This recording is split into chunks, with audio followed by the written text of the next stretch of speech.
दोस्तों, आज मैं आपके सामने अपना मुकदमा पेश करना चाहता हूँ। आपको याद होगा कि तकरीबन मैंने अपनी पूरी ज़िंदगी इस बात की जद्दोजहद में सर्फ की है कि इस मुल्क के नौजवानों में सियासी शऊर भी पैदा हो और उन्हें अपने बुनियादी हकूक़ का एहसास भी पैदा हो। ये मैंने काम शुरू किया था 1982 में। सबसे पहले अपने हाथ से किताबें लिखी थीं। उस वक्त मैं इस यूनिवर्सिटी में पढ़ाया करता था और नौजवान तालिब इल्म जो हैं ये किताबें ले जाकर जगह जगह अपने दोस्तों को दिया करते थे। लाहौर में आने के बाद मुख्तलिफ़ पब्लिशर्स ने मेरी किताबें छापना शुरू की। आखिर में पब्लिशर्स जिसने मेरी किताबें छापीं वो तारीख़ पब्लिशर या फिक्शन हाउस था।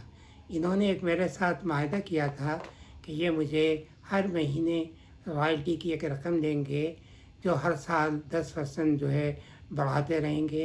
इस वक्त वो रकम बढ़कर 60,000 हो गई थी लेकिन अचानक इसके जो मालिक हैं ज़हूर अहमद ख़ान, उन्होंने इस माहदे को ख़त्म कर दिया और ये ऐलान कर दिया कि आइंदा से वो मुझे कोई रॉयल्टी जो है वो नहीं देंगे। ठीक है, ये भी मतलब कि उनका हक़ था कि जो उन्होंने किया। अब उनके साथ जो मेरे मसाइल हैं वो ये हैं कि एक तो मेरे मसवदात उनके पास हैं जो मैंने उनको शाये करने के लिए दिए थे, वो वापस लेना है।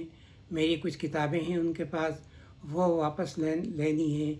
और दूसरी बात जो है वो ये है कि मेरी जो किताबें माहदे के ख़त्म होने के बाद उनके पास हैं छपी हुई किताबें, उसकी ये तादाद बताएं कि कितनी तादाद है और कितनी मेरी किताबें हैं जो आउट ऑफ प्रिंट हो चुकी हैं, और जो किताबें मौजूद हैं उन किताबों की 10% के हिसाब से मुझे रॉयल्टी दें। और मैंने कहा कि आप 6 महीने से 8 महीने तक का आपको मैं टाइम देता हूँ।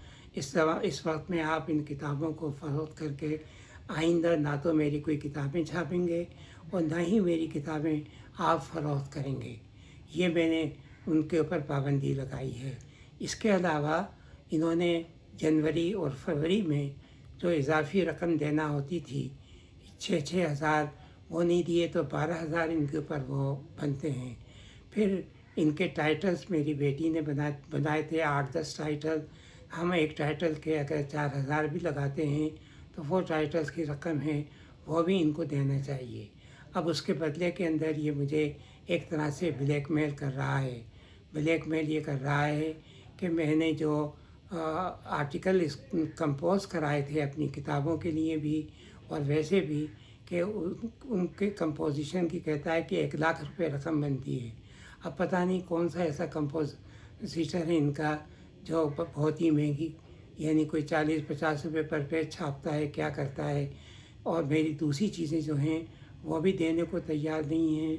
मेरी जो रकम इसके पास है वो भी देने को तैयार नहीं है। तो अब मेरा ये मुकदमा जो है सिंध और ख़ास तौर से सिंध और पंजाब के नौजवानों के सामने है, क्योंकि आप ही लोग मेरी किताबें पढ़ते हैं, आप ही इससे ख़रीदते भी हैं। तो अब ये है कि मैंने अब ये कहा है कि ना तो ये मेरी किताबें छापेगा ना ही मेरी किताबें फ़रोख्त करेगा। इस सिलसिले में आपके ताउन की ज़रूरत है कि आप फिक्शन हाउस और तारीख़ पब्लिकेशन से मेरी कोई किताब नहीं ख़रीदें। मैं अगर किसी दूसरे पब्लिशर से जब शुरू कराऊंगा तो उसकी इत्तला मैं आपको दूंगा, फिर आप उससे मेरी किताबें ख़रीदिएगा, ताकि मुझे जो ये नुकसान पहुंचा रहा है मेरी पूरी ज़िंदगी का, ये जो इस्तेसाल मेरा कर रहा है, इस इस्तेसाल से बचाने के लिए मैंने ज़िंदगी भर कोशिश की है, अब ये ख़ुद मेरा इस्तेसाल कर रहा है। तो ये मुकदमा मैं आपके सामने पेश कर रहा हूँ।